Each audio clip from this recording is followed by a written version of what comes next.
앞에 선생님께서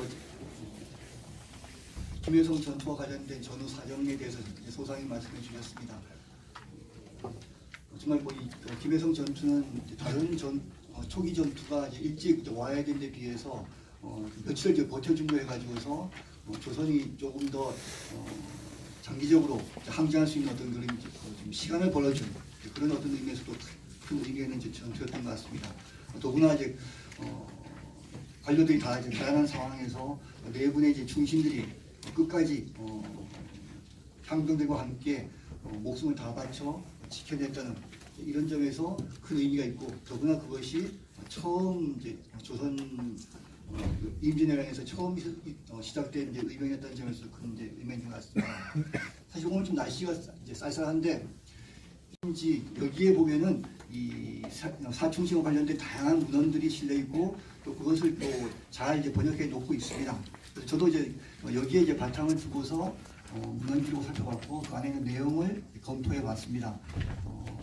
이미 이제 번역을 다 해놓으셨기 때문에 저도 이제 그 번역을 이제 그대로 따랐고, 다만 이제 구두만 이제 제가 찍어서 좀 더 정확한 그 한문 해독을 도움이 되도록 했습니다.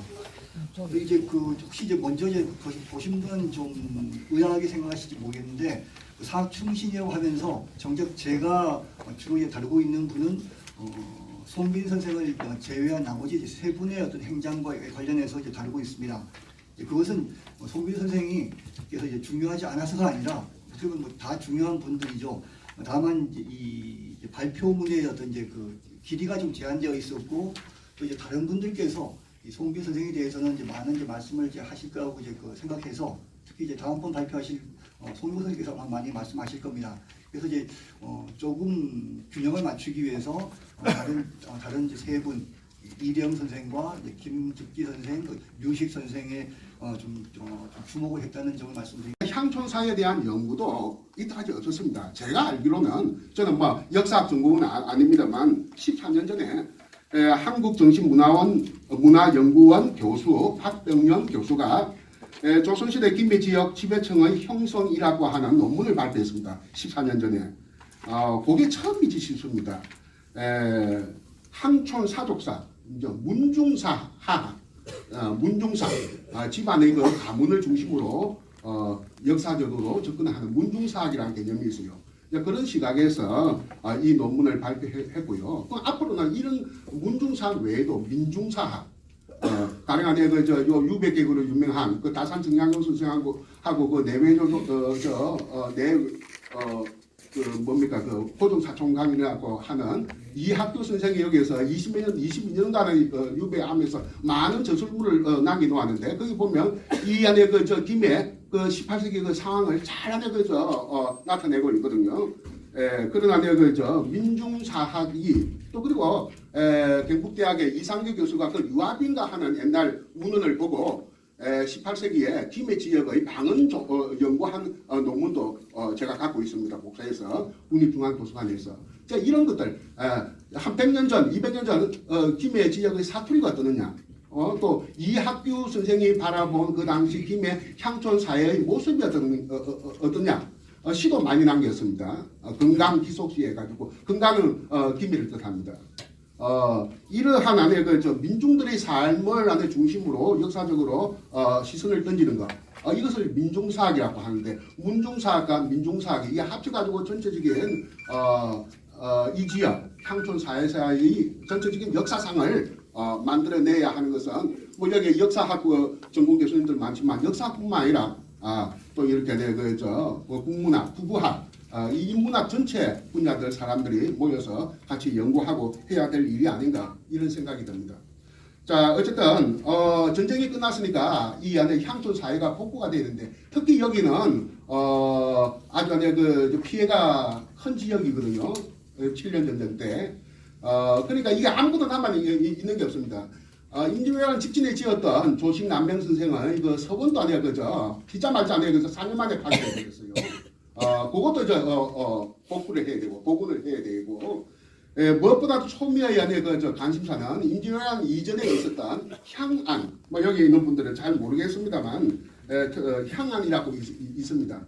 향안이라는 것은 우리나라 사회가 원래 안에 명예, 명분 이것을 중시하는 사회거든요. 서양 철학사에서 말하는 노미널리즘, 명부를 잘 작성해야 그 대접을 받습니다. 그러니까 양반 그 명부, 양반의 이름이 적히는 거, 제지사족의 이름을 적힌 것을 선비사자 사적이라고 하기도 하고 청금욕이라고 하기도 하고 또 향안이라고 하기도 합니다. 이 향안은 이제 불살라 버렸으니까 향에서 보통 이게 작성을 하거든요. 향안을 다시 만들자. 금산 지역도 마찬가지입니다. 금산 700의총이 있듯이 금산도 숙대밭이 되거든요. 금산도 그 완전히 향안이 불 다 타버렸습니다. 그래서 새로 향안을 작성하고 김해도 새로 향안을 작성을 하는데 그 제1호 향안 임록자가 요 함한 사람입니다. 사실은 이 제지사족이 아니라 안희라는 분이 제1호 향안 등록자가 됩니다. 28쪽에 있는데요. 안희 중간 부분에 이분이 거의 형이 안민이 함한석 분인데 임진왜란 그의 조상인 안향이라고 부를 때 유명한 그 유학자이지 않습니까? 시를 적은 이 간판이 김해에 있었는데 이것이 아니라 훼손됐다 해가지고 와서 이게 좀 다루기 위해서 왔다가 일본군에 잡혀 죽습니다. 순국을 하게 됩니다. 이분의 형이. 그러고 나서 이제 전쟁 끝나고 형이 죽은 자리로 이사를 와가지고 김해에서 살게 되고 뒤에 대구 부사 하다가 5년 후에 대구에서 돌아가셨다고 합니다. 이분 안희 선생이 첫 번째 향안 임록자고 두 번째 제2호가 송정백 사충신 그 필두에 제일 먼저 이름으로 거론되는 송정백 아까 화왕 산성에서 박지호 장군 밑에서 이렇게 그 일본군과 대치했다는 분 그분이 향안 제2 등록자 보통 임록이라고 합니다. 옛날 말로는 임록자가 되고 이 사람의 5년 아래 이 허경륜이라는 분 그러니까 토성이죠. 김해 토성입니다. 김해 허씨의 허경륜이라고 하는 이 선비가 제3호가 되는데 1600년에 임록이 됩니다. 이 세 분이 초창기 향안 임록자로서 향인들로부터 그러니까 김해 사람들로부터 많은 그 존경을 받았고 향 선생이니 향 대군이 이런 그 존칭을 들으면서 존경을 받았습니다. 허경륜은 임진왜란 때 밤낮으로 긴 냇물이 흐른다 그 뜻인데 주구장창 가야 타락만 하지 말고 가야 그 사업에 뭡니까 10,000분의 1만 안에 고관에 예산을 안에 딴 게 큰 돈입니다. 앞으로 주구장창 가야 타락만 하지 말고 김해 지역사가 반듯하고 균형 있게 놓이게 되게 해야 된다. 둘째, 김해 지역의 역사적 기초 자료는 국역 작업을 거쳐야 한다. 김해 향사인 허경륜 등의 문집이 옮겨져야 한다. 특히 대눌, 노상익, 소눌, 노상직 형제가 편찬한 선친, 노필련의 극제집에 김해 향사 7인 열전 송진 선생부터 쭉 7사람을 이렇게 열전식으로 한 게 있는데 나도 본 일이 없습니다. 이런 것이 실려 있다는데 이런 것도 왜 번역이 안 되는지 번역이 안 돼서 접근이 안 되고 있어요. 이 자료는 사충신 연구하는데 꽤 중요한 것이라고 보입니다. 셋째, 김해성 사충신에 관한 정기적인 학술회의와 논총자료 발간 등의 후속 사업이 뒤따라야 한다. 김해성 사충신 선양사업뿐만 아니라 가까운 근세와 근대의 향촌 사이의 문화적인 가치를 바라는 자료 발굴이 지역사회가 나서야 한다. 이런 걸 썼는데 제가 어린애 풍문을 들은 바에 의하면 그 안에 그 천문학적인 숫자 안에 예산 투입해가지고 김해시사 20개 몇 권짜리를 갖다가 2-3년 만에 만든대요. 그래서는 안 됩니다. 20-30년이 걸리더라도 제대로 해야 됩니다. 이런 기초 자료를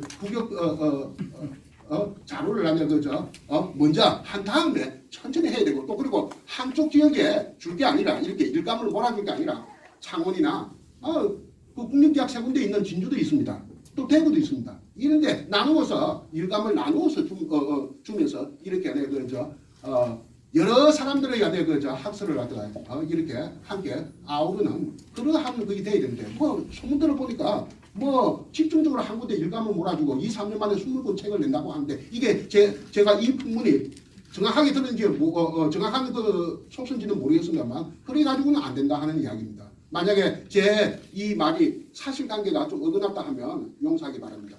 이상입니다. 이런 친구들을 또 중심으로 말씀을 드리겠습니다. 41페이지 자료입니다. 분량이 얼마 안 됩니다. 수치 측에서 가능하면은 짧게 간단. 김해는 역사가 오래된 고도입니다. 신라 고려의 조선시대에도 김해는 경상북도의 중심 지역 중 하나로 인식이 되었습니다. 지리적으로도 넓은 평야가 있어 물산이 풍부하여 수륙교통이 아주 활발하게 이루어지는 물물교역의 중심지였습니다. 그래서 외부 세력들의 침략도 잦았는데 특히 외부의 침략이 잦아서 큰 피해를 입었습니다. 임진왜란 시에도 동래성 다음으로 무너진 것이 김해성 전투입니다. 앞에 선생님들도 말씀을 드렸죠. 그런 내용들이 없는다고 이 김해성 전투에서 순국한, 손빈, 이재형, 김덕기, 우식공 이 등을 추모하는 일들이 어떤 의미가 있는가 이런 내용들입니다. 그게 마지막 단락입니다. 외지역의 침략에 일치의 안위를 돌보지 않고 맞서 싸우다 숨죽한 노동자의 충격을 기리기 위한 현장 사업은 관련 문품과 지자체를 중심으로 꾸준히 계행되어 왔습니다. 나라를 지키기 위해 목숨을 바친 선열들의 충격을 기리고 현창하는 것은 후손뿐만 아니라 온 국민이 마땅히 해야 할 도리이자 책무입니다. 과거의 역사를 교훈으로 꿀 삼지 않으면 미래를 기약하기 어렵다는 것은 지난 역사가 잘 말해주고 있습니다.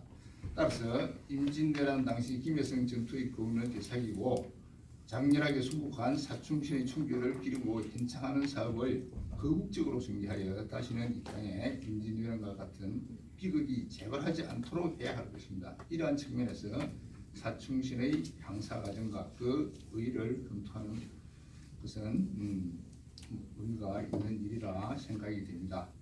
사충단의 연획과 향사 과정 이것은 주로 그 송담서원에서 발행된 송담서원지의 내용을 이렇게 정리하고 또 다른 자료를 보완했습니다. 그 42쪽 더 쭉 끝에 있는 그런 내용들입니다. 밑줄 친 부분만 이렇게 보면 다 아시는 내용들이지만은 한번 이렇게 보면서 넘어가겠습니다. 1600년 어병장 송빈공, 어병장 이대행공, 어병장 김덕기 공의 임진왜란 김해성 전투의 업적을 보도하기 위해서 이제 그 해설이 내려있습니다. 그리고 그 1707년에 유순신 장군의 후예인 이봉상이 송빈공의 사당을 지어 봉향할 것을 조정에 건의하여서 이제 송빈공부터 먼저 이렇게 향사가 이루어지게 됩니다. 1708년 숙종 34년 부사 이봉상이 발의하고 지역 유진들이 협력해서 1716년 격충사를 세워서 매년 2월 8일 송빈공 향사가 거행됩니다. 그리고 1748년 경상도 유리인들이 격충사 재건을 상수하여 진례면 신안리 무송의 복원 서원이 다시 건립이 되고 이때 사실은 이게 토속 건축으로 이루어져 있는데 이게 더 넓습니다. 넓은 부분인데 여기도 있죠. 사진이 안 들어갔는데 이거는 통일신라 또는 이제 고려 시대의 원래 김해 읍성입니다. 그래서 더 넓은 범위로 있다가 약간 줄여가지고 조선 시대의 석축성으로 다시 다시 개축을 한 셈이죠. 여러분들 잘 아시다시피 지금 우리가 북무는 발굴 조사도 했고 잘 복원이 되어 있습니다. 근데 나머지 상황이 어떠냐? 아까 우리가 김해성이 함락이 될 때 동문 근처부터 함락이 되는데 그 이유는 사실 여기 지형을 보면 사실 금방 알 수 있습니다. 관련으로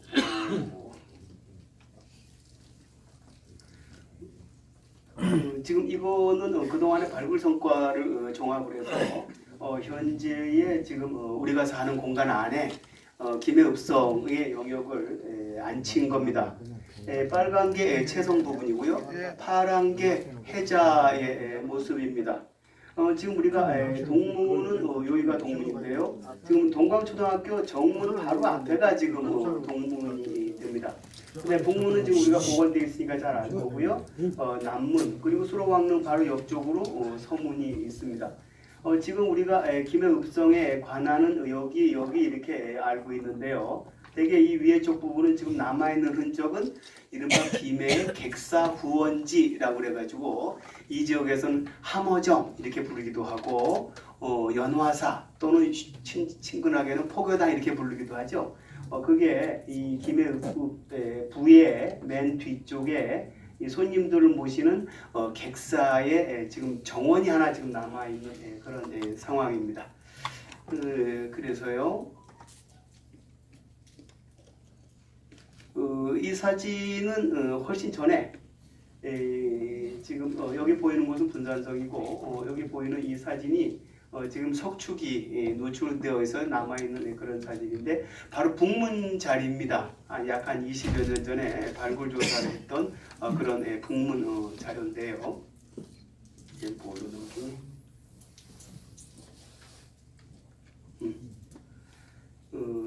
되게 이런 모습으로 남아 있었습니다. 여기 이렇게 보면은 뭐 동그랗게 돌아와 있는데요. 성문 앞을 보호하는 옹성 시설 같은 게 잘 지금까지 그때까지 남아 있었습니다.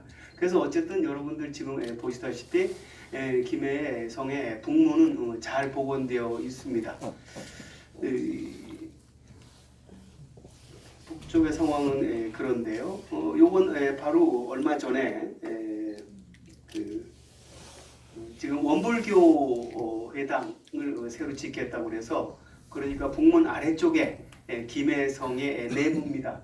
내부에서 발굴 조사 중에 출토되는 화당인데 이 두껍고 무겁기가 보통이 아닙니다. 그래서 아마 이거는 관하시설하고 관련되는 그런 건데 그 규모를 짐작할 수가 있겠죠. 이런 것들은 우리가 귀신눈 문이 그래서 귀목문이라 그래가지고 이건 뭐 11세기, 12세기 이건 고려 때의 그 기와입니다. 그러니까 조선 읍성 이전에 아까 더 넓은 범위를 보여드렸던 오히려 고읍성 시대의 그런 유물로 볼 수가 있습니다. 이런 것도 있고요. 여기 이렇게 보면 내부에 석축이 만만치 않게 깔려 있습니다. 여기 이렇게 기초가 있고 그 다음에 제1단에 큰 돌들이 얹혀 있는데 뭐에 사용된 용도인지는 잘 모르는데 이렇게 보면은 이렇게 수로가 만들어져 있습니다. 여기 분명히 물이 흐르고 여기 물이 좁아져서 물이 더 빨라지고 여기 내려가서 여기서 이 물을 이용을 하거나 그런 김해읍성 내부에서 생활하던 모습이 이렇게 석축시설로 지금 우리가 사는 공간 발 밑에 그대로 잘 남아 있습니다. 내부에 그런 게 있고요. 그런가 하면은 여기는 북문에서 동쪽으로 오면은 이게 이름이 무슨 아트빌입니까? 해성 아트빌? 뭐 그런 뭡니까 연립주택이 서 있습니다. 근데 이 연립주택이 여기 김해읍성 위에 올라타고 앉아 있어요. 그래서 최근에 조사를 할 때 보면은 어떤 집을 이 앞쪽으로 짓겠다 그래서 보면은 이렇게 밑에 기초석 그리고 1단, 2단 이런 그 석벽이 김해읍성의 북쪽 성벽이 지금 이 해성 아트빌 밑에 깔려 있고 또 이쪽에 인가에도 밑에도 깔려 있고요. 보면 너무 잘 쌌습니다. 이런 기단석을 쌓고 석재를 이용을 하는데 나중에도 보시지만 이 경상도 지역의 여러 읍성들이 지금 석축 시설로 남아 있는데 이렇게 어마어마한 밑에 기단석, 1단석을 큰 규모의 석재를 사용한 건 김해읍성이 유일하다고 그럽니다. 그래서 이거 경상도 지역 전체에서도 이 읍성 유적으로서 가볍게 볼 수 있는 그런 유적이 아닙니다. 상황은 지금 여기 집을 짓겠다고 하는 거죠. 그래서 여기는 이후에 교란이 많이 됐지만 이 밑에 보면 정연하게 잘 남아 있습니다. 어딘가 하면 이쪽 왼쪽이 지금 김해교회입니다. 바로 김해교회이고요. 그런 곳입니다. 이래 보시면 지금 이쪽에 지금 해성 아트빌 그 주차장 밑으로는 역시 밑에 박석, 이건 아마 여기에 빗물이 떨어지면 빗물이 깎여 내려가지 않도록 박석 시설을 해서 이 성벽을 보호하던 그런 시설이죠. 그런 시설과 밑에 거대한 돌들을 받쳐가지고 김해읍성 북벽을 구성했던 그런 일부를 지금 여러분들이 보고 계십니다. 이런 것들입니다. 그러니까 이런 것들이 지금 이렇게 남아 있는데 이쪽에 지금 집 짓기를 허락을 해 주었습니다. 뭐 할 수 없습니다. 당장 뭐 먹고 살아야 된다고 그러니까 또 이 땅을 가지고 있는 사람은 재산권을 행사해야 된다고 그러는데 조금 아쉬운 거는 그럼 이런 우리가 김해읍성을 읍성 전체를 기초는 분명히 아까 처음 보여드린 네 방면의 성벽이라든지 이런 것들이 확실하게 남아 있습니다. 그런데 이거를 우리가 문화재로 지정을 해 주십시오. 그리고 신청한 적이 있는지 아까 뭐 여러 가지 방법이 있습니다만은 국가보훈처의 방법도 있을 거고 또는 국가사적이나 아니면 경상남도 기념물로 등재를 해서 또 그 유적 자체로 보호를 하면서 관련되는 그런 뭡니까 우리가 추정 사업이라든지 그런데 이제 탄력을 받게 할 수도 있는 건데 사실 이런 거는 지금 계속 조사가 되고 없어지고 위에 또 없어지진 않지만 위에 건물을 짓고 그럽니다. 여기에 보면 조금 전에 제가 말씀드린 게 가짜라는 걸 알 수도 있습니다. 그 앞에 질서정연하게 박석이 깔려 있고요, 기초석이 깔려 있고요, 제1단의 성벽이 있고요. 이 폭이 성벽의 폭이 이게 안쪽 성벽이고 이게 바깥쪽인데요. 어디냐면 수로왕릉 쪽입니다. 수로왕릉 바로 옆입니다. 담장에서 도로 건너서 바로 그곳입니다. 우리가 김해읍성의 서문지 근처라고 생각하는 그런 곳입니다. 이 폭이 8m입니다. 안에 이와 같이 그냥 잡석이 아니고 제대로 된 돌들을 가득 채워가지고 이 성벽을 아주 강고하게 만들고 있습니다. 역시 이것도 묻고 이 위에 판을 깔고 그 위에 건축을 허락을 했습니다. 그러니까 이런 유적이 전부 지금 우리 밑에 계속 아직도 깔려가고 있는 중입니다. 아마 아까 어떤 선생님께서 뭐 어떤지 모르겠는데 가야만 그러느냐. 사실 가야 유적 보면요 전부 쪼잔해요. 그냥 고분 유적에서 유물 나오고 무덤도 그렇게 크지 않고 그런데 이걸 여러분들이 실견하시면요 이 박력을요 그냥 체감하실 수 있습니다. 아마 김해읍성을 통해서 김해의 역사 유적이라든지 김해의 문화의 그런 그 전파 같은 것들 훨씬 하기 쉬운데 일단은 이렇게 발굴 조사를 하고 뭐 이런 그림들입니다. 발굴 조사를 하고 일단은 위에 민원인 우리가 이 땅을 사들이지 못했으니까 민원인의 재산권을 보호해 준다는 입장에서 여기 이 집처럼 이건 뭐 옛날 있던 집이니까 그렇다고 하더라도 또 집을 이 위에 세워주게 해줄 수밖에 없는 게 지금 현재 우리의 실정이고 우리의 정책이기도 합니다. 끝에 한 가지 그림만 엊그저께 그림인데요. 여기는 지금 아까 이렇게 보면 어느 쪽이냐면 저희가 지금 어느 쪽에 서 있냐면 동강초등학교 쪽을 등지고 있다고 생각하시면 됩니다. 김해읍성의 동벽입니다.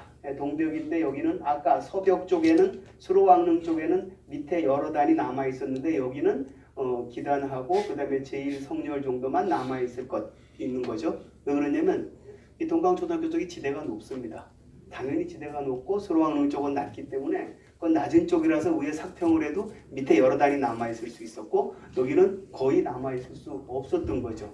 아까 첫 번째 선생님 발표에서 동쪽에서부터 공격해 들어와서 함락하기 좋았다. 뭐 이런 것들은 이런 그 지형 관계에 있습니다. 그래서 참 잘 이해하기 쉬운 거고요. 여기 까만 건 임진왜란 참상으로 했으면 좋겠는데 사실은 그게 아니고 다 돌들을 드러내시고서 요거를 그 뭡니까 구들장으로 쓰셨던 것 같아요. 그냥 불길이 지나가는 구들장으로 나중에 우리가 사용을 해서 이렇게 그림이 붙은 것 같습니다. 여기 보면 여러 말목들을 열심히 촘촘히 받고 있는데 여기 땅이 상당히 습지가 많아요. 그래서 그 습기가 많아서 이런 말목들을 박아가지고 이 성벽을 쌓기 전에 이 지형을 보강하는 겁니다. 강하게 지형이 흔들리지 않기 위해서 이런 말목을 박은 것들이 근본의 조사로 잘 확인이 됐습니다. 여기는 그런 그 말목을 박았던 흔적이 그대로 지금 남아 있고요. 출토되었던 당시의 기와장이라든지 그런 유물들입니다. 자기도 그렇고요, 그렇죠? 그래서 이렇게 보면 아마 이건 여기 성벽에 올리기 위해서 이 지형을 보강한 것뿐 아니고 이 앞에 부분도 뭔가 어떤 시설이 있는 것 같습니다. 아마도 성벽에 각각 튀어나와서 성벽에 들러붙는 적을 배후에 공격하기 위한 치 같은 거라고 생각됩니다. 즉 치 같은 걸 앞에 뛰쳐나와서 만들기 위해서 역시 여기도 지형을 보강하고 있는 모습을 우리가 알 수가 있습니다. 그래서 좀 길어졌습니다만은 최근에 이런 그 발굴 성과들이 우리 그 뭡니까 현상 변경을 통해서 계속 진행이 되고 있습니다. 진행이 되는데 그저 이렇게 해놓고 그 다음에 이거 묻고 그 위에 건물 짓고 그렇게 되어 있습니다. 최근에 여러분들은 뉴스에서 경주 읍성 동문인가를 복원하고 400m 정도 구간을 복원했다. 그래서 그 낙성식을 했던 뉴스를 여러분들은 접하셨을 겁니다. 경주는 뭐 옛날이야 신라지 지금은 김해에 비하면 시세가 시쳇말로 비교가 안 되죠. 그래서 사실은 김해시의 시세를 보면 경주시에서 그런 400m 복원 같은 경우는 얼마든지 할 수 있는 하고도 남을 시세인데 우리 현상은 지금 그렇지 않습니다. 그래서 자충신이 피 흘려가지고 싸워서 지키려던 읍성의 성곽은 지금 우리가 반드시 바람직할 만한 그런 상황에 처해 있지 않다라고 하는 걸 조금 말씀드리고 싶었습니다. 예, 진행하시죠. 다른 지역에서와의 그 차별성을 드러낼 수 있는 그런 중요한 건데 그래도 400년 역사입니다. 그럼 2000년 사이에 나머지 1400년 역사는 어떻게 하느냐? 1400년 역사도 지금의 김해를 결정하고 한 중요한 시간적인 순간인 건 틀림없습니다. 그 시간을 소홀히 해서도 곤란한 거죠. 또 그게 반드시 역사라든지 이런 인문적인 사실뿐만이 아니고 우리가 지금 몸담고 사는 우리의 일상을 전부 결정하는 경제라든지 정치라든지 교육이라든지 환경이라든지 이런 모든 문제를 아울러서 우리 이 지역의 역사와 함께 방안을 강구해가는 그런 총체적인 학문이 필요하다. 그래서 저 개인적으로는 2012년부터 김해학이라고 하는 게 필요하다 주창을 했고요. 지금도 김해학 연구회 또는 김해학 포럼 이래가지고 같이 진행을 하고 있습니다. 지난 주 같은 경우에도 또 한 달에 한 번 하는 지역 답사에서 장유 지역에 가가지고는 우리 김해 최고의 유학자였다고 할 수 있는 이보림 선생의 월봉서원이라든지 이런 데도 둘러보고 그래 진행을 합니다. 그러다 보니까 저 자신이 가야가 전공자긴 하지만 이래저래 우리 회원들과 같이 공부를 하면서 김해가 결정된 모든 순간들을 우리 다 짚어봐야 된다 이런 생각이 있습니다.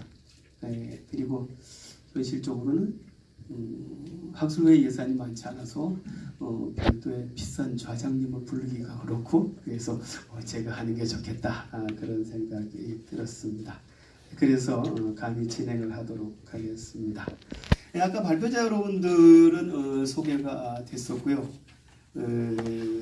토론자 선생님들이 계시는데 토론자 선생님들 소개를 먼저 드리고 시작을 하겠습니다. 한국국제대학의 송준식 선생님이 나오셨습니다. 진주교육대학의 이재현 선생님 나오셨습니다. 경상대학교의 권복순 선생님 토론에 임해 주시겠습니다. 경상대학교의 박용국 선생님 나오셨습니다. 시간 1시간입니다. 긴 것 같지만 얼른 금방 지나갑니다. 또 각각의 약정 토론자들이 있고 그래서 제가 별다른 얘기는 개의치 않고 여러분들 자료집에 어디 갔습니까? 우리 조 선생님 발표 뒤에 51페이지에 보시면 51페이지에 보시면 토론문이라고 되어 있는데요. 그게 아까 1시부터 우리 진행한 발표 순서대로 되어 있습니다. 해하기는 했지만은 김혜성 전투는 임진왜란사에 있어서 여러 가지로 상당한 의미를 가지고 있는 이런 전투라고 할 수 있습니다. 그런데 본 발표문에서는 그에 대한 언급이 없습니다. 아까 발표하면서 잠깐 이야기를 했습니다만, 그래서 발표자는 임진왜란에 있어서 김혜성 전투가 가지는 의의가 어디 있다고 생각하십니까? 네, 부탁드립니다. 예, 먼저 이거는 뭐 제가 했다기보다는 일반적으로 김혜성 전투 이에 대해서 이렇게 여러분들이 이야기하는 게 있습니다. 일반적으로 이야기하는 거는 하면은 김혜성 전투에서 그 일본군을 막았는 그 시간, 그 시일만큼 그 한양에서의 전투에조차도 이렇게 영향을 미쳤다는 어떤 그런 것이 이제 그 여러분들이 이렇게 일을 이야기하죠. 뭐 예를 들어서 선조가 4월 30일 날 그 몽진 조선을 빠져나서 몽진을 할 때 그 불과 이틀 그 사이로 그 일본군이 한강을 건넌 뭐 그래 아까 그 선생님께서 말씀하셨듯이 그 김혜성 전투가 아니면은 그 선조가 몽진도 할 수 없었던 뭐 어떤 그런 그 이제 그런 부분에 대해서 그러니까 김혜성 전투가 서울 한양의 어떤 전투에까지 영향을 미쳤다는 거기에서 저는 동감을 합니다. 하고 또 하나 제가 이렇게 강조하고 싶은 것은 뭐냐면은 발표 말미에 이렇게 말씀드린 거.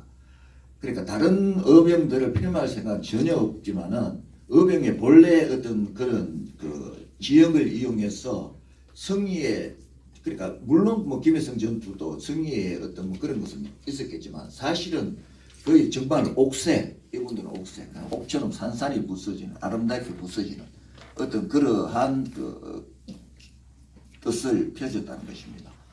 그 김혜성에 들어올 때 이분들은 이 형국을 잘 알고 있었고 실제로 이것은 그 부산 진성과 동래성이 어떻게 함락되고 이런 것을 사실 알고 있었습니다. 알고 있었고 거기에서 이분들이 이 성에 참여했다는 것은 정말 옥세를 하기 위한 것이었고 또 하나의 큰 이유는 다른 어떤 성은 뭐 다 어떤 그 강군 수령의 그러니까 지휘관의 어떤 그 지휘를 받아서 싸운 전투지 않습니까? 근데 이 김혜성은 어병장들이 스스로 그 자기가 성주가 돼서 저 말씀드렸듯이 작전 회의를 하고 누구는 북문을 맡고 누구는 동문을 맡고 뭐 이런 식으로 해서 4대군을 다 이렇게 해서 스스로 병사들을 동의하고 민들을 동의하고 그래서 아주 그 정말 옥처럼 부서진 그런 아름다운 어떤 뭐 죽음에 대해서 아름답다고 이렇게 말씀드린지 모르겠지만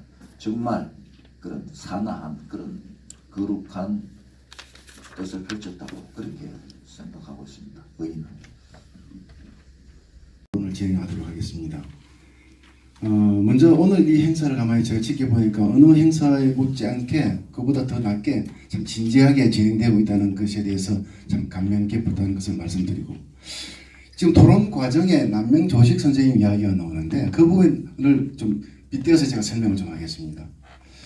실제 남명조식 선생님 연구가 본격적으로 된 것은 2000년을 넘었습니다. 2000년 초부터 그 연구가 시작됐어요. 근데 저희 대학에 경남권 문화연구소라고 있습니다. 역사가 한 46년이 됐습니다. 지방대학으로서 지역연구소가 그렇게 오래된 것은 흔하지 않아요. 근데 저희 연구소에서 1985년 전후에 그러니까 2000년으로 따진다면 15년에서 20년 사이에 남명조식 선생의 철학하고 교학사상 그 연구를 처음에 연구를 했어요. 그 당시는 남명조식 선생에 대한 이름 자체가 좀 서툴렀습니다. 대단히. 그게 어떤 의미냐 하면은 오늘 이 학술회의가 우리 연구소 경남금 진주교대 경남금 연구소가 남명조식 선생 연구의 씨앗을 던진 하나의 계기가 됐듯이 오늘 이 학술 행사가 그런 어떤 앞으로 사충신 연구의 하나의 계기가 되지 않겠는가 그런 측면에서 말씀을 드리는 거예요.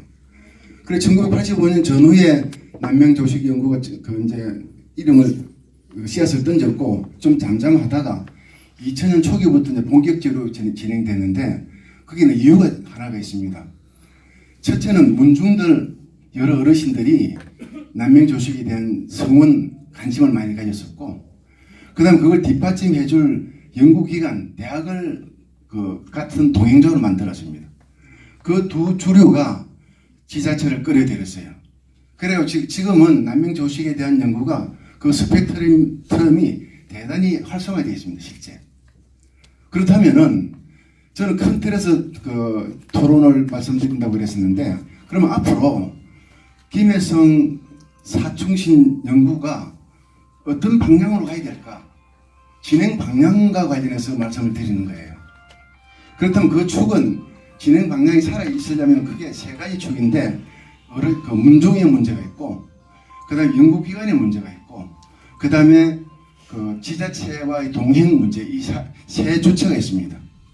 그 남명조식을 구체적으로 좀 이야기 드린다면은 그 남명문중의 부산교통 대표이신 조옥한 사장님이 연구 환경을 조성했습니다. 그래서 전국적으로 연구가 진행되게끔 연구비를 개척해가지고 연구를 시작했어요.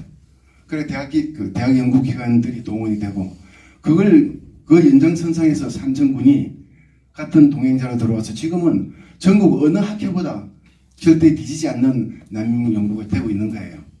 그래서 오늘 사충신 연구도 이런 세 주체가 동행이 된다면은 오늘 씨앗을 뿌린 것을 계기로 해서 얼마든지 활발한 연구가 되지 않겠나 그런 말씀을 드리고 싶습니다. 두 번째는 제가 오늘 이 토론과 관련해서 사충신 연구가 어느 정도 되어 있는가 한번 살펴봤어요. 그래서 국내 전문 논문 사이트가 있는데 제가 뒤져보니까 하나도 없어요. 전혀 없어요. 단행본도 그야말로 초보적인 인물 간단한 소개 정도가 있고 전혀 없어요. 그 다음 지자체나 시민단체에서 이벤트성 일회성 행사로서 치부된 그런 흐름으로서 계속 진행되어 왔더라고요. 제가 살펴보니까. 근데 이런 현실에서 근데 우리가 연구를 하려면은 자료 접근이 장이 좀 풍부해야 됩니다. 근데 접근할 자료가 지금 대단히 없어요. 그런 의미에서 우리 임 선생님이 오늘 발표하신 문헌 부분에 대해서는 나름대로 의미가 있고 보면은 자료 접근도 세 가지 인과관계를 가지고 설명을 하고 있는 걸 제가 봤습니다.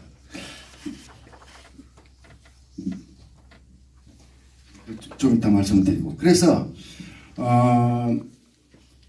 적어도 오늘 이 학술 행사가 향후 사충신 연구의 기폭제가 하나의 씨앗이 되는 그런 계기가 되었으면 그런 말씀을 드리고 싶습니다. 그렇다면은 왜 그러면 이 사충신 연구가 지자체나 연구기관이나 문중이나 관심을 가지게 되냐면 각각 다른 어떤 셈법이 있을 수 있습니다만은 좀 더 크게 이야기한다면은 어느 지자체마다 그 지자체가 갖고 있는 정체성의 문제가 있습니다. 그래서 문중이나 지자체나 그 지역이 갖고 있는 정체성의 문제를 지금 전국적으로 많은 연구가 되고 있어요. 아까 동서대 김태정 선생님도 말씀하셨다시피 왜군의 규모도 알고 있었고 성안에 들어가면 죽는다는 것도 알고 있었습니다. 그런 정신은 역사적 자산이기도 하고 정신적 자산이기도 해요. 바로 그 사실 자체에서 연구의 당위성을 갖고 있는 거예요. 그럼 현실적으로 그런 연구가 진행되지 않으면 아무 의미가 없습니다.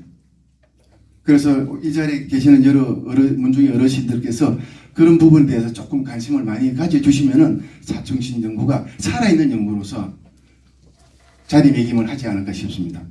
그 다음에 이제 논문 발제문은 제가 54페이지에 있는데 시간 관계상 생략하고 한 가지 질문을 제가 좀 드리겠습니다. 임정욱 선생님에 대해서.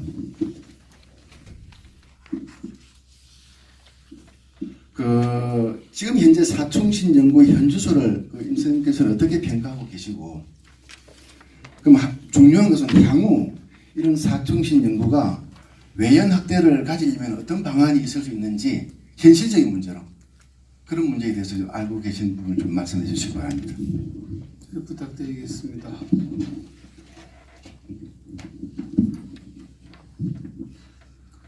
대단히 어려운 질문을 해주셨는데요. 좀 말씀하신 것처럼 이 사충신과 관련된 좀 전문적인 연구는 지금 사실 전무한 상태입니다.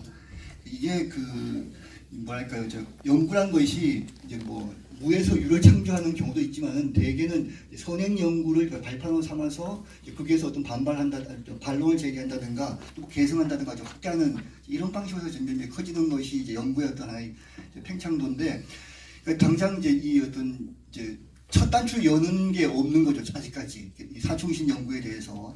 그래서 오늘 이제 이 학술회의가 이제 4분이 이제 발표를 하셨는데, 사실 지금 오늘 발표한 이제 분량으로 보면 이제 논문으로 되기에는 조금 이제 부족합니다.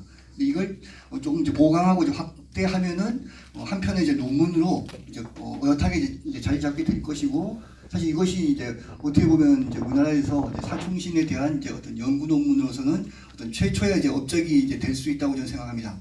그런 것이 이제 나오면은 그 다음에 이제 다른 또 연구자들이 읽어보고는 또 다른 이제 관심을 가지고 또 그걸 확장하고 하는 어떤 이제 계기가 이제 나올 수 있다고 생각하는데, 그래서 그런 점에서 이제 오늘 이 학술회의가 상당히 중요한 의미가 있다고 생각하고, 말씀하신 것처럼 이제 어떤 결국은 이제 현주소는 이제 아직은 조금 이제 안개 속이지만은 이번 학술회의를 계기로 해서 뭔가 좀 어떤 좀 진로가 보인다는 이제 생각이 듭니다. 그럼 향후 어떻게 나가야 할 것인가는 사실 이제 여러 가지 어떤 이제 방법이 있을 텐데, 결국은 이제 뭐 연구자 개인의 노력도 필요하지만은 말씀하신 것처럼 선생님께서 이제 어떤 이제 문중의 관심이라든가 또는 이제 어떤 지자체에서 어떤 지원 이런 것들도 상당히 중요하다고 생각합니다. 결국 뭐 이제 의욕만 갖고서 이제 모든 일을 할 수가 있는 건 아닌 것 같고요. 그런 점에서 이런 것이 이제 삼위일체가 되면은 사충신 연구의 어떤 이제 미래 방향도 상당히 좀 밝아지지 않을까 하는 제 생각을 합니다. 그래서 오늘 어쨌든 제가 이제 문헌 기록 쪽을 이제 보는데, 사실 저도 이제 많은 자료를 보지 못했습니다만은 어쨌든 있는 자료를 갖고서 그걸 어떤 이제 분석하고 이제 어떤 가설을 내고 나름대로 어떤 하나 이제 의미를 이제 부여하는, 그래서 뭐 이제 그것이 이제 맞든 틀리든 그런 어떤 첫 발자국이 되면 이제 그 다음도 이제 이어진다고 생각합니다. 그래서 이걸 좀 더 저는 좀 더 확대해서 이제 논문을 이제 발표할 생각을 갖고 있는데, 오늘 이제 첫 번째 이제 성중시 선생님 이제 질의에서 이제 전 상당히 좀 약간 좀 개명된 게 있는데, 첫 번째 질문 이제 남명학파와 이 사충신과의 관계성이 어떻게 이제 보이냐는 이제 뭐 질문하셨는데, 이제 그 말씀 이제 들으면서 저도 이제 이제 생각이 좀 이제 그쪽으로 이제 미쳤습니다. 근데 사실 당장 눈에 보이는 건 없죠. 이제 이 4분이 남긴 일단 뭐 저술이 없으니까. 근데 제가 이제 이 4분의 이제 행장을 이제 읽으면서 이제 젊었을 때는 이제 어렸을 때 어떤 학문 경향 같은 걸 이제 좀 소약합니다만 이제 좀 이제 봤는데, 결국 이 4분이 뭐랄까요, 우선 뭐 대과에 뭐 급제하는 이제 어떤 일을 못했으니까 이제 향촌 밖을 나가서 이제 어떤 시인의 활동은 이제 못했던 건 분명합니다. 이제 그러다 보니까 향촌 지식인으로서 좀 애향 의식이랄까 이제 이런 것하고 지역 결속력이 강한 어떤 측면을 이제 보여주는데, 결국 학문적 성향으로 보면은 이분들이 이제 좀 수기 결심적인 어떤 측면이 있지 않는 생각이 듭니다. 수기 어떤 자기 어떤 수양을 하고 이제 결심, 어떤 자기 어떤 이제 개인적인 어떤 이제 처신을 이제 깨끗이 하는 어떤 그런 쪽. 그런 것이 어떻게 보면 좀 어떤 처세의 어떤 엄격성이랄까 또는 어떤 이제 의리 정신 이런 쪽으로 이제 볼 수가 있을 것 같은데, 이제 그렇게 보면은 이게 물론 저도 이제 사실 이제 남명조식의 선생의 이제 학문이 어떤지 사실 저는 잘 모릅니다만, 그런 면에서 어떤 좀 연결고리가 나오지 않을까 하는 좀 생각이 듭니다. 그리고 이제 보니까 이제 남명조식 선생이 이제 1572년에 이제 세상을 떠나셨는데, 임진왜란은 이제 20년 뒤에 터졌죠. 그렇게 보면은 이 4분의 이제 나이가 72년도 많이 기준을 삼으면은 20대 초반에서 30대 초반이 됩니다. 20년 거슬러 나가니까. 그럼 그때 물론 직접적으로 이제 김해에서는 이제 강학 활동하지 않았다고 하셨는데, 어떤 영향이라는 것은 이제 뭐 직접적인 이제 훈습도 있지만은 이 간접적인 어떤 사숙이라는 것도 상당히 중요한 이제 부분이 있는데 이제 그런 측면에서 이 내분의 어떤 그 학문적 성향이라든가 어떤 이제 전란의 이제 접근하는 방식 이런 것들이 남명 조식의 어떤 학문적 태도와 이런 것과 뭔가 어떤 좀 고리가 있지 않을까 하는 이제 좀 가설은 이제 제가 머릿속에 떠오릅니다. 알겠습니다. 이제 그 부분을 한번 더 좀 살펴보면 좋지 않을까 하는 이제 생각이 들었습니다. 예, 고맙습니다. 우리 남병 선생 얘기가 중심이 되어서는 좀 곤란한 자리이기도 합니다만은 사중시에 대한 얘기가 오히려 지금 이 사료 자체가 지금 행장 송담서원지에 있는 그 행장을 주로 이제 이용을 하시지 않습니까?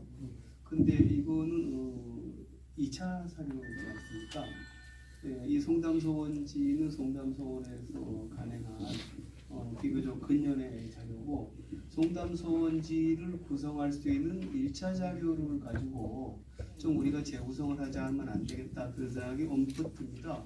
가령 예를 들어서 우리 선생 행장 같은 데서 보면 본군이라고 얘기하는데 이때는 김해 도구였거든요.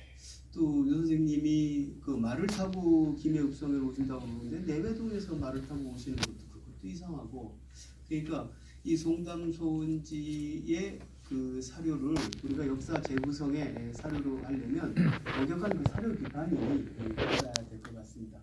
그러해 나야 이제 완벽한 우리가 진실에 입각한 사충신의 행정을 우리가 구성할 수 있는 거고 그래서 지금 뒤에 발표도 그런데 저 개인적으로 보면은 이 사료를 이렇게 1차 사료를 그냥 무조건 다 해도 되는지 있는 그대로 그래서 좀 우리가 사료 비판이라고 하는 그런 걸 통해서 제대로 된 역사적 사실을 구축하지 않으면 오히려 이 학문의 발전이 그렇게 없지 않나 이제 그런 의심이 저는 혼자 들었습니다. 그래서 김득기 출전하는 경우와 같이 그렇게 생생한 증언이라든지 그렇죠. 그리고 아까 첫 번째 발표도 그렇고 두 번째, 세 번째도 그 시체 속에 숨어가지고 그 저기 살아남았다고 하는 양 보니까 없었네요. 그분 그 증언은 어디에 체록이 되어 있습니까?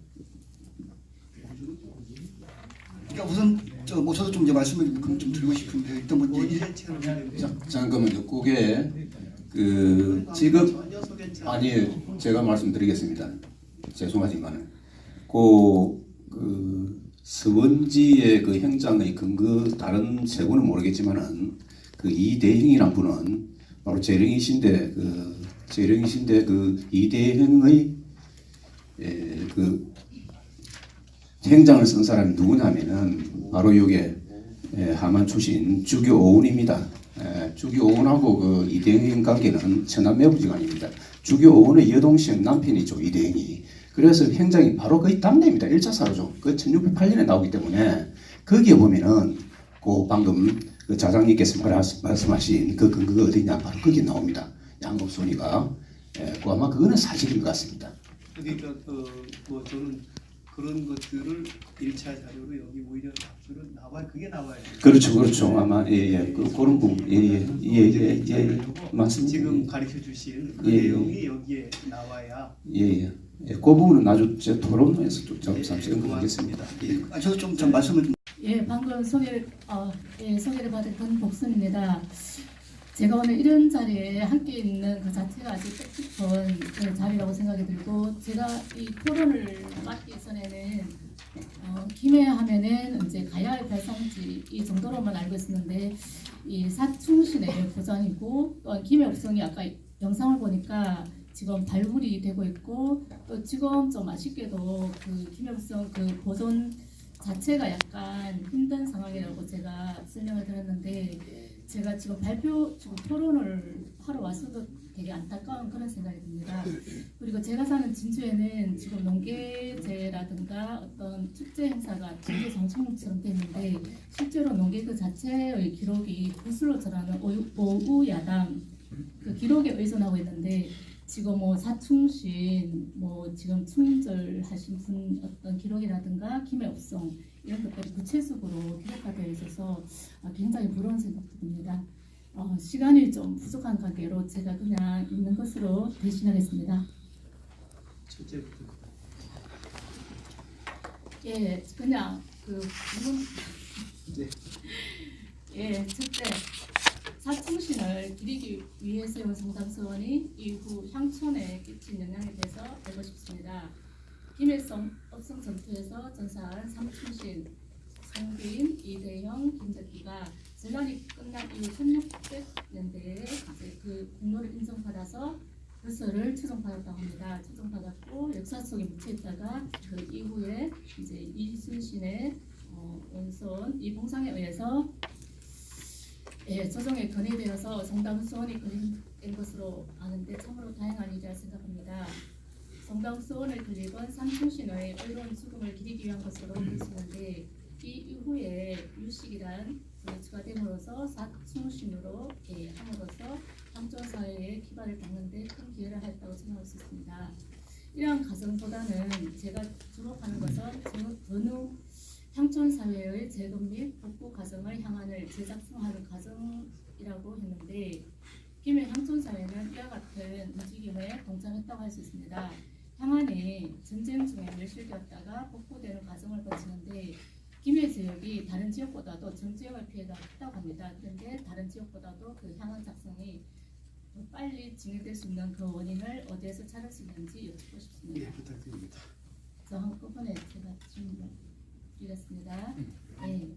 둘째, 김해성 의병장들이 전쟁이 끝나는 1660년에 순국자로 인정되고 뱃설이 추정되어서 1600년대에 순국자로 인정이 되어서 뱃설이 추정되어서 집에 대대로 명성을 얻은 것으로 진정할 수 있습니다.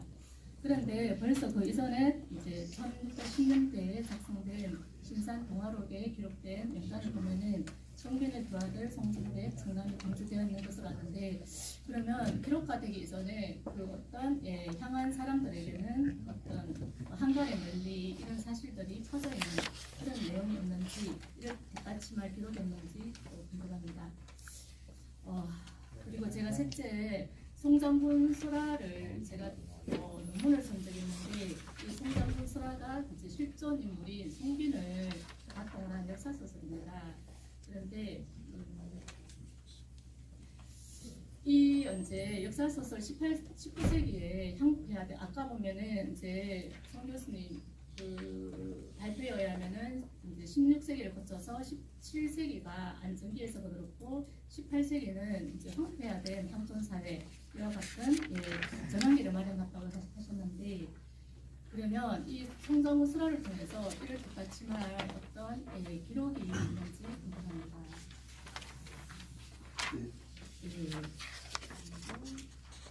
하나만 더 하겠습니다.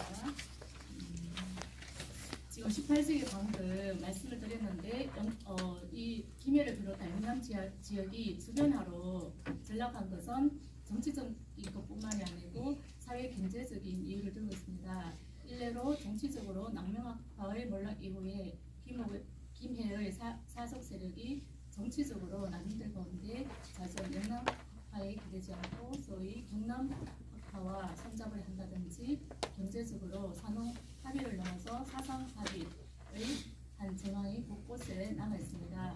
이 사실들이 조선 후기사의 큰 틀에서 어떠한 의의를 가지고 있는지 다시 한번 보충 설명해 주시기를 부탁드립니다. 이 손장군의 손진 선생님이 다섯째 그 질문은 앞서서 하신 분들 대답이 되었을 줄로 제가 이루고 이것으로서 토론을 마치고 갑니다. 감사합니다. 고맙습니다.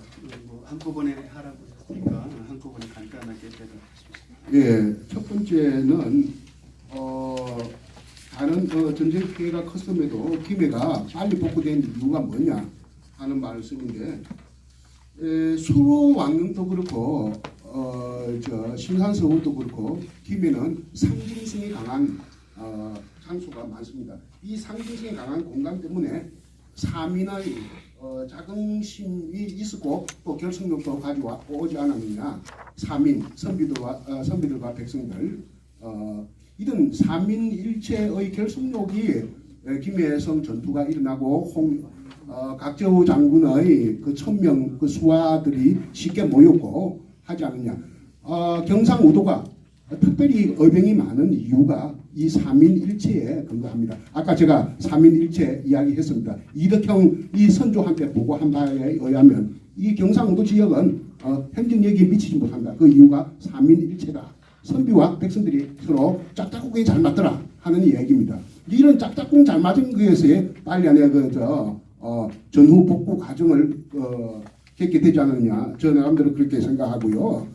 두 번째에는 이렇습니다. 아까 우리 그 자장님께서 이거 1차 사로에 대한 의구심 많이 이야기하셨는데 농계에 비하면 이 사정신은 아주 분명합니다. 농계야말로 지금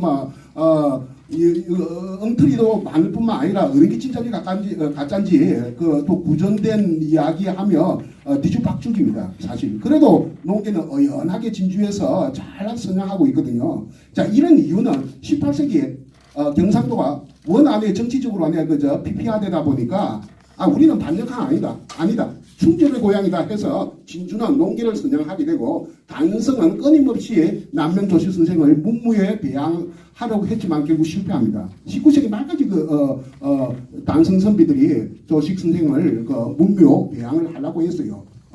그리고 이 김해는 끊임없이 사충신을 선양하려고 한 것이 바로 어떤 정치적인 박해 이런 것 때문에 오는 반작용 이런 것이다. 또 특히 경상우도가 밀란이 많았다는 이유도 그 장이나 단성이나 진주나 다 그런 어떤 맥락하고 관계되는 겁니다. 그러니까 사실은 1차 사로에 대한 그 송빈 선생에 관계되는 이런 여러 가지 사로는 동사 안정복 선생 자료도 있고 그 이가화하면서 실학파들이 사로가 있기 때문에 이거는 조금 한 200년 떨어진 그 시점이지만 이거는 미래가 될 수밖에 없습니다. 실학파들이 거짓말 하겠습니까? 그러니까 이거는 1차 사로에 대한 의구심은 사실은 농계에 비해서는 없다. 이렇게 저는 볼 수밖에 없다고 봅니다. 이렇게 농계까지 이야기 끌고 와서 이렇게 내가 또 한 것은 여러분들 선명하게 좀 비교하라는 의미에서 드린 말씀이고요. 셋째, 송장군서라는 18세기 그 후손 이야기인데 송림입니다. 누가 그래 이야기해요. 조폭두목 아니겠느냐 송장군이. 그런 이야기하는데 그게 맞는지는 모릅니다. 힘이 얼마나 센지 이 안에 송장군서라는 삼남 일대 이 전역에 경상도 전라도 이 전역에 유포되어 있습니다. 이것을 가지고 소설 쓴 게 김동리의 황독입니다. 김동리 선생이 황독이 서고 나서 이 이야기 했어요. 어릴 때 송장군 이야기, 김해 송장군 이야기 듣고 이것을 모티프로 삼았다 했습니다. 다술사에 숨어서 언둔할 때 일제강점기 말에 자기 형님 범보 김정설 선생 대단한 사람이거든요. 동서양 철학의 해박한 지식을 가지고 있는 사람입니다. 그런데 일제강점기에 다솔사에 언거하면서 조용하게 살고 있는데 마치 자기 형님이나 내가 이 시대를 잘못 만난 불우한 나는 송장군 같다 하는 생각 때문에 항통기를 쓴 겁니다. 이에 대한 제 발표는 몇 년 전에 사천 다솔사 인근에서 발표한 적이 있습니다. 논문으로 발표는 안 했지만 구술로는 발표한 적이 있습니다. 한 100몇짜리 안에 글을 썼어요. 지금도 가지고 있습니다. 뒤에 책 낼 때 이거 안에 집어넣으려고 해요.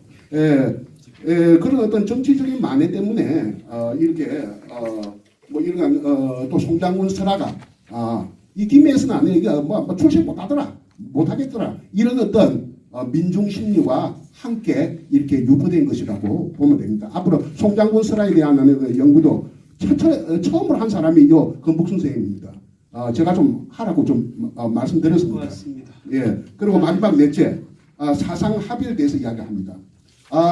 이 선비들이 이게 먹고 살 게 없으니까 출세를 못하고 하니까 아까 말한 주감 허경련 선생의 6대손 허돈이 이 낙동강 선운업을 했습니다. 낙동강을 오가면 저 경북으로 오가면 선운업을 해가지고 선비가 장사를 해도 되나 할 정도로 하던 시대에 정말 해가 돈을 많이 해서 부를 축적했습니다. 이게 이제 사상 합일인데 이분들이 뒤에 이 안에 그 허돈이 선산 임원에 가가지고 임원 허시로 이렇게 자기 안에 그 창시를 해버립니다. 가낭을 바꿔버립니다. 한말에 허위, 허훈, 영남 최고의 집안, 퇴계학파를 사문 정맥을 이은 최고의 집안으로 발돋움을 합니다. 이때 이미 선비들도 장사를 했습니다.